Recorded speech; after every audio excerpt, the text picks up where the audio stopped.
Secara keseluruhan, apa yang ICW lakukan tentu kami sadar akan resiko, tetapi selama ini ada beberapa model memang yang sering diterima oleh ICW ataupun pegiat anti korupsi yang lain, mulai dari ancaman pelaporan Undang-Undang ITE, serangan fisik itu pernah ditujukan kepada mantan staf ICW Tama Satria Langkun. Selanjutnya yang hari ini kian marak, peretasan ke handphone teman-teman ICW dan yang lain. WhatsApp kita dibajak, Telegram, Instagram, email dan lain sebagainya, dan juga buzzer.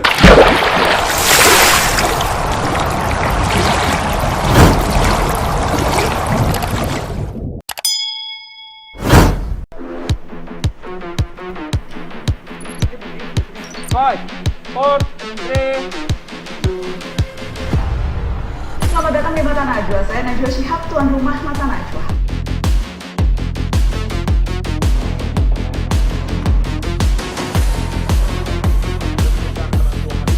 Teror dan lain sebagainya ada, tapi tidak ingin saya ungkap karena saya khawatir ini menjadikan sesuatu pengurang semangat bagi teman-teman, dan itu hal yang biasa. Semua orang sebenarnya dengan segala konsekuensinya, malah banyak yang masuk penjara dari aktivis itu banyak. Dan bahwa saya terlalu sering dilaporkan pencemaran nama baik, bahkan pernah diterbitkan surat penangkapan atau perintah membawa, itu ada juga. Secara keseluruhan, apa yang ICW lakukan tentu kami sadar akan resiko, tetapi selama ini ada beberapa model memang yang sering diterima oleh ICW ataupun pegiat anti korupsi yang lain, mulai dari ancaman pelaporan Undang-Undang ITE, serangan fisik itu pernah ditujukan kepada mantan staf ICW Tama Satria Langkun. Selanjutnya yang hari ini kian marak, peretasan ke handphone teman-teman ICW dan yang lain. WhatsApp kita dibajak, Telegram, Instagram, email dan lain sebagainya, dan juga buzzer. Ada upaya dari para pendengung misalnya untuk memfitnah, berupaya untuk menghina ICW dengan tudingan-tudingan yang sebenarnya tidak berdasar. Oh pernah, tapi ya udahlah, saya juga semua open, nggak ada. Kalau bicara data masa rahasia ya memang saya tidak masukkan WhatsApp gitu kan, dan saya selalu mencari data itu kan modelnya dengan cara yang sangat tradisional, berupa saya ambil barangnya kan gitu kan, saya foto, saya pindah-pindahkan ke handphone, tidak saya kirim ke WhatsApp gitu kan, sehingga tidak bisa diretas itu. Ternyata cara-cara lama, cara-cara tradisional itu malah justru paling aman gitu. Ada kok, selalu tiap hari, hampir ya paling tidak seminggu sekali ada berusaha dibajak akunnya. Ya, karena saya menggunakan cara-cara tradisional, ketemu orang, menyusup dan mendapatkan dokumen segala macam itu kan dengan sembunyi-sembunyi dan tidak pernah melalui sistem elektronik. Jadi aman-aman aja dokumen-dokumen yang saya punya. Pernah sih, tapi upaya peretasan sih. Email saya ketika tahun 2019 proses Capim itu hilang, Facebook hilang, WhatsApp tidak bisa diakses selama beberapa jam. Jadi itu model serangan kekinian dialami oleh para aktivis. Tentu kita tidak punya kuasa untuk bisa membendung hal itu. Sampai saya punya cerita, saya pernah datang, ini salah satu kejadian yang unik juga, WhatsApp saya tidak bisa diakses. Lalu saya bersama dengan teman saya datang ke salah satu gerai provider. Ketika kita nunggu di sana, saya pastikan handphone saya itu belum bisa diakses.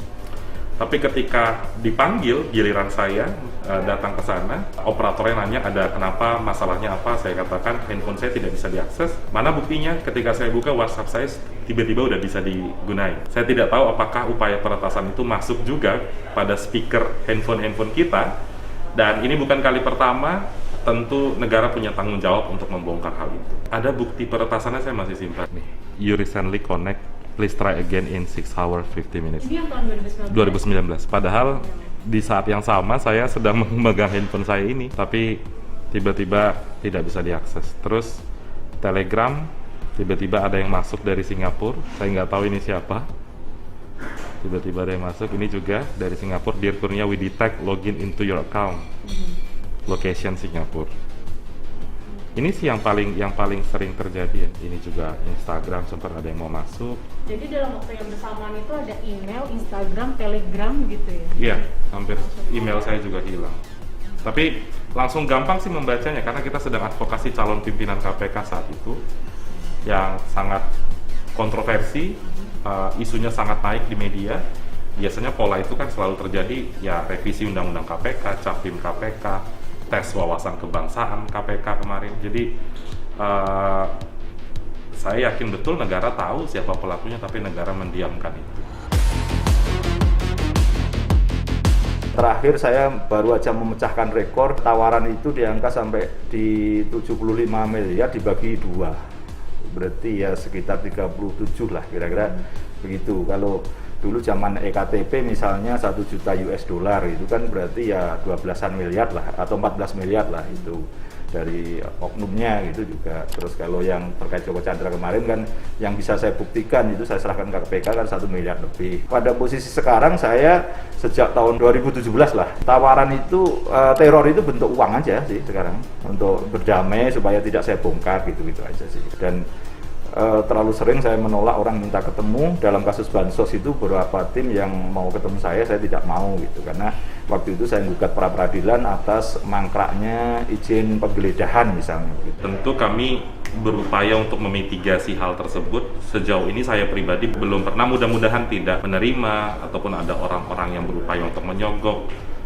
karena kami di ICW ditanamkan betul untuk menjaga integritas, tidak semata-mata soal uang saja. Tapi pertanyaan lebih jauhnya adalah sejauh mana negara menjamin hak-hak setiap warga negara untuk berserikat dan juga mengeluarkan pendapat dalam kanal demokrasi hari ini.